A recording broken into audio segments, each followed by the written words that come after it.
जाति के जे लागी जाही मोहर तारा घर सोहर गवाए लागी बबुनी। साहुए जाति के जे लागी जाही मोहर तारा घर सोहर गवाए लागी बबुनी।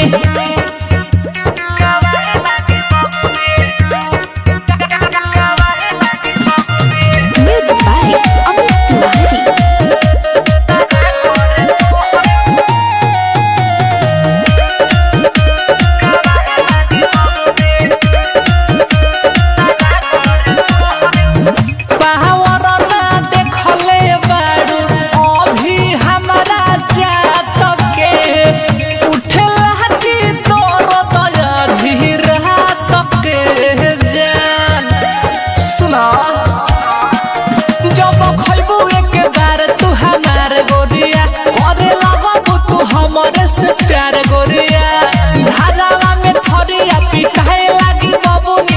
माई चाहे मम्मी सुनाए लागी बबुनी। साहुए जाति के जे लागी जाही मोहर तारा घर सोहर गवाए लागी बबुनी। जाते सहुआन के जे लागी जाही मोहर तारा घर सोहर गवाए लागी बबुनी।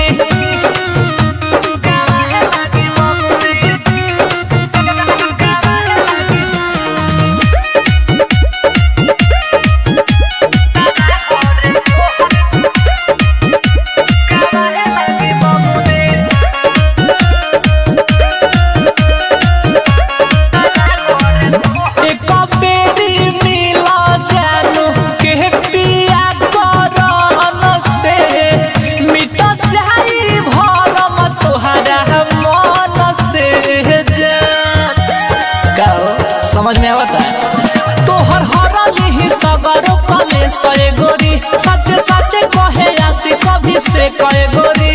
विकास जब चटनी चटाए लागी बबुनी।